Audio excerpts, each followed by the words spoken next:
chute dans le champ de pesanteur avec l'atelier scientifique. Bonjour, dans cette vidéo, je vais vous montrer comment on peut procéder à l'acquisition des coordonnées, au calcul de vitesse, d'accélération et des trois énergies, et enfin à l'affichage des courbes et à leur modélisation. Première partie, acquisition des coordonnées au cours de la chute. Dans un premier temps, nous allons cliquer sur Montage, puis nous allons sélectionner la vidéo à regarder et à exploiter. Cette vidéo ici s'appelle chute verticale. Avec la chute verticale, on obtient cette image, et donc par la suite, on va éventuellement lire la vidéo, si on veut, avec ces boutons de commande. Puis, on va passer au traitement manuel pour exploiter cette vidéo. On clique sur l'onglet traitement manuel et on obtient cette image. À partir de là, on va choisir l'image origine des dates, c'est-à-dire qu'avec les boutons de commande, on va faire défiler le film de façon à avoir la première image qui correspondra à la date 0 de la chute. Pour faire correspondre cette première image à la date 0 de la chute, il faut cocher ce petit carré. Ensuite, on va mettre en place le repère d'étude. Pour mettre en place le repère d'étude, il suffit de cliquer sur l'image. Là où on clique, se mettra l'origine du repère. Ici, j'ai cliqué sur la balle. On peut éventuellement inverser un axe en double-cliquant sur la pointe de l'axe. Ici, je vais par exemple double-cliquer sur la pointe bleue et je vais inverser mon axe vertical. À partir de là, je vais donner une échelle à l'image. On remarque que sur cette image, il y a une règle avec ces deux repères entre lesquels il y a 1 mètre de distance. On va donc faire un clic gauche qu'on maintient sur le premier repère et on va descendre jusqu'au deuxième repère. En lâchant la souris, on va avoir la flèche qui s'efface et cette petite boîte de dialogue qui apparaît. Dans cette boîte, on va donner la valeur de l'étalonnage vertical, ici 1 mètre, puis on va valider. On a maintenant une échelle qui a été donnée pour l'image. On passe maintenant au traitement. Pour passer au traitement, il suffit tout simplement de cliquer sur le bouton vert. À partir de là, on va pointer les positions successives de la balle au cours de la chute. À chaque fois qu'on va cliquer sur la balle va se déplacer et on va enregistrer la position précédente à l'écran. Ensuite, on va arrêter le traitement en cliquant sur le bouton rouge. Pour terminer, on accède aux valeurs en cliquant en bas de l'écran sur l'onglet tableau et on obtient ce tableau de valeurs. Dans ce tableau de valeurs, on peut avoir accès aux dates, aux positions X et aux positions Y au cours de la chute. Deuxième partie, calcul. Calcul de la vitesse, de l'accélération, des trois énergies, cinétique, potentiel de pesanteur et mécanique. Dans le tableau de mesure, dans cette cellule, nous allons faire un double-clic pour créer la grandeur vitesse VY. Une boîte de dialogue va apparaître, et dans cette boîte, nous allons renseigner les cadres. Dans le premier cadre, nous allons mettre la grandeur VY, et dans le deuxième, son unité, les mètres par seconde, puis on valide. À partir de là, on va calculer une vitesse avec l'atelier scientifique. Dans cette cellule, il faut entrer la formule du calcul de VY. Comme dans un tableur, on commencera par écrire égal. Puis, on va cliquer sur la position Y pour la date d'après, et donc à l'écran va s'écrire un code propre à l'atelier scientifique qu'on pourrait écrire sous la forme Y2. Ensuite, on va retirer à cette première valeur, en cliquant sur la cellule d'avant, la position Y1. On va diviser cet écart par l'écart de temps entre deux images, et quand on regarde le tableau de valeurs, on se rend compte que l'écart de temps entre deux images, c'est 0,040 secondes, donc on tape tout simplement divisé par 0,040. À partir de là, on valide. On va passer à la cellule suivante, puis on va activer à nouveau la première cellule, attraper le petit carré en bas de la cellule, étirer en bas, et on s'arrête à l'avant-dernière cellule. À présent, nous allons calculer une accélération avec l'atelier scientifique. À nouveau, pour entrer la formule de calcul dans cette cellule, on va commencer par égal. On va prendre ici, en cliquant sur la bonne cellule, la vitesse d'après.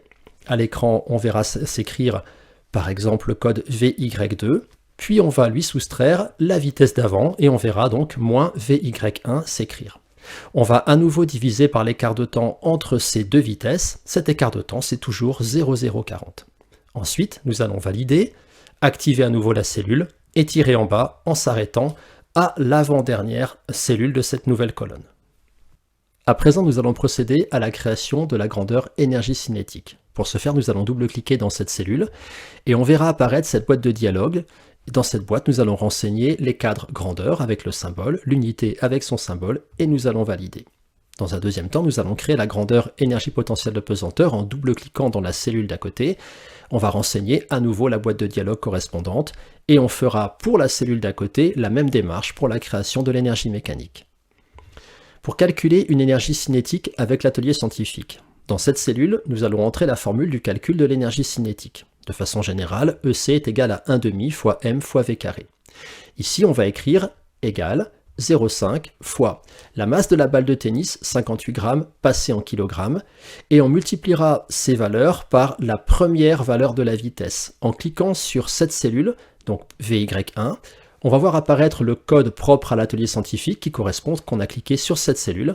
Et pour mettre cette valeur au carré, on peut par exemple tout simplement cliquer à nouveau sur cette cellule après avoir écrit fois. À partir de là, on va valider, on va activer à nouveau la cellule, on va étirer en bas et on va s'arrêter au niveau de la dernière valeur de vitesse disponible. Pour calculer une énergie potentielle de pesanteur, dans cette cellule, on va entrer la formule de cette énergie. De façon générale, l'énergie potentielle de pesanteur est donnée par mgh. Mais attention, ici nous avons un problème. Avec cette formule, quand on a un axe ascendant, on prend en général le niveau de référence pour la valeur y égale 0. Et donc, quand on a un objet situé à l'altitude y1, on va avoir h égale à y1, et dans notre formule mgh, on aura finalement EPP égale à mg y1. Si on veut taper une formule correspondante dans l'atelier scientifique, on écrira tout simplement égale 0,058 fois 9,81, la valeur de g, fois y. Mais ici, on a choisi un axe descendant pour notre étude. Et on aimerait quand même avoir le sol, ou en tout cas le bas de l'image, comme niveau de référence. Et là, on a un problème. Tout au bout de l'axe, on a la valeur maximale de y. Et pour cette valeur maximale, quand y égale y max, quand on fait mg fois y max, on aimerait bien être au niveau de référence, donc avoir une valeur égale à 0. Comment faire? Eh bien, dans ce cas, on va programmer le calcul suivant. 0,058 fois 9,81 fois y max moins y. Et à partir de là, quand on sera à la valeur y max, le calcul nous donnera bien 0,058 fois 9,81 fois y max moins y max, c'est-à-dire 0. Et quand on sera à la valeur 0 pour la valeur de y, quand on fera le calcul, on va avoir 0,058 fois 9,81 fois y max moins 0, on sera bien à la valeur maximale de l'énergie potentielle de pesanteur. Ainsi donc, dans cette cellule, on va écrire égale 0,058 fois 9,81 fois, on va aller chercher dans notre tableau la valeur extrême de y, la dernière valeur, ici 1,089, et on va lui enlever la première valeur de y, c'est-à-dire y1. On clique sur la cellule qui correspond à y1. Puis, comme d'habitude, on va valider et on va étirer en bas. On s'arrêtera ici à la ligne qui correspond à la dernière valeur disponible de vitesse, c'est aussi la dernière valeur disponible pour l'énergie cinétique. Pour terminer, on va procéder au calcul de l'énergie mécanique. Pour ce faire, dans cette dernière cellule, on va entrer la formule du calcul de cette énergie. Cette énergie mécanique est donnée de façon générale par énergie cinétique plus énergie potentielle de pesanteur. Ici, on va taper égal. On va cliquer sur la cellule qui correspond à la première valeur de l'énergie cinétique et on va ajouter la valeur de l'énergie potentielle de pesanteur à la même date en cliquant sur la cellule correspondante. Ensuite, comme d'habitude, on va étirer en bas en s'arrêtant au niveau des dernières valeurs disponibles pour l'énergie cinétique et l'énergie potentielle de pesanteur. Troisième partie, affichage de courbes et modélisation. À partir du tableau précédent, on va cliquer sur Graphique pour pouvoir avoir accès aux courbes. Ensuite, on va sélectionner la grandeur que l'on veut placer en ordonnée, par exemple ici Y, et la grandeur que l'on veut mettre en abscisse. En général, dans ce type d'étude, ce sera le temps. Puis, on va relier les points en cliquant sur la flèche juste à côté du symbole Y. À partir de là, une boîte de dialogue va s'ouvrir. On va cliquer sur Liaison. On va choisir ensuite le type de liaison que l'on souhaite. Éventuellement, on peut changer la couleur du graphique pour avoir une couleur plus visible à l'écran. On sélectionne ensuite Modélisation en cliquant sur Affichage, puis sur Modélisation. À partir de là, on va cliquer sur la petite flèche qui va nous permettre d'avoir accès aux différents modèles prédéfinis. Ici, on a une courbe de type parabole, donc on va prendre le modèle parabole, et on va avoir sur l'écran une courbe verte, ici une parabole verte qui va s'afficher. Cette parabole verte va s'ajuster exactement à notre courbe expérimentale quand on va cliquer sur Modéliser. Ensuite, une fois que cette courbe s'est ajustée, on va regarder ce qui apparaît au niveau des paramètres de ce modèle. On remarque déjà que dans l'expression de y de t, on a une expression du type 1/2 de gt carré plus v0yt plus y0, l'expression de y dans le cas d'une chute libre. Et ensuite, on va avoir accès aux différents paramètres de cette équation Ici, on reconnaît dans 10,4 la valeur de A, donc 10,4 mètres par seconde au carré, qui est proche de G égale à 9,81. On a aussi la valeur de V0Y, ici 0,664 mètres par seconde, et on a aussi Y0 de l'ordre du millimètre, 2,5 mm, on peut considérer que Y0 est égal à 0. Et donc finalement, on va avoir la modélisation de notre coordonnée Y en fonction du temps qui s'écrira Y égale 1,5 fois 10,4 t carré plus 0,664 t. On peut faire le même travail pour la vitesse. Donc au niveau du graphique, on va sélectionner en ordonnée la grandeur VY. Au niveau des abscisses, on va sélectionner le temps t. Puis on va tracer VY en fonction du temps. Avec les commandes précédentes, on peut choisir le type de liaison, le type de couleur, puis on peut modéliser. Ici, on va reconnaître dans ce terme VY égale G de t plus V0Y, c'est-à-dire l'expression de la coordonnée VY dans le cas d'une chute libre.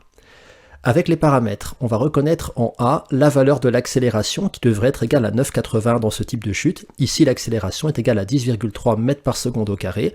Et en B, on va reconnaître la valeur de V0Y égale à 0,869 mètres par seconde. On aura donc ici une modélisation de VY qui sera VY égale 10,3T plus 0,869. On peut maintenant afficher l'évolution des énergies en fonction du temps. On va par exemple, parmi les grandeurs créées, choisir l'énergie cinétique en ordonnée, évidemment qu'on donnera toujours en fonction du temps avec T en abscisse. On obtient ce type de courbe une fois qu'on a relié les points et qu'on a choisi la couleur adéquate. On peut éventuellement annoter cette courbe d'énergie en cliquant sur Affichage, puis sur Annotation d'une courbe. Et dans le menu texte qui apparaît, ici, on va écrire tout simplement énergie cinétique en joules. Ensuite, on va insérer ce texte, et ce texte va apparaître sous forme de petite étiquette qu'on peut venir coller sur la courbe qui nous intéresse. Ensuite, si on veut afficher les trois énergies en même temps, on clique sur les trois onglets EC, EPP et EM, puis on étiquette chacune des courbes. Quand on regarde ce qu'on obtient, on a l'énergie cinétique qui augmente au cours de la chute, ce qui est normal puisque au cours de cette chute verticale, la vitesse augmente. L'énergie potentielle de pesanteur, elle, diminue de façon inverse. Quand la balle tombe, son altitude diminue, l'énergie potentielle diminue. Et puis enfin, l'énergie mécanique ici, globalement, reste constante. Ce qui signifie que sur cette chute, qui est à peu près une chute de 1 mètre, la balle de tennis n'est pas soumise à des frottements significatifs. On peut dire que cette balle de tennis finalement n'est soumise qu'à son poids, elle est en chute libre, et donc son énergie mécanique se conserve. Voilà, c'est terminé, alors à bientôt pour de nouvelles vidéos.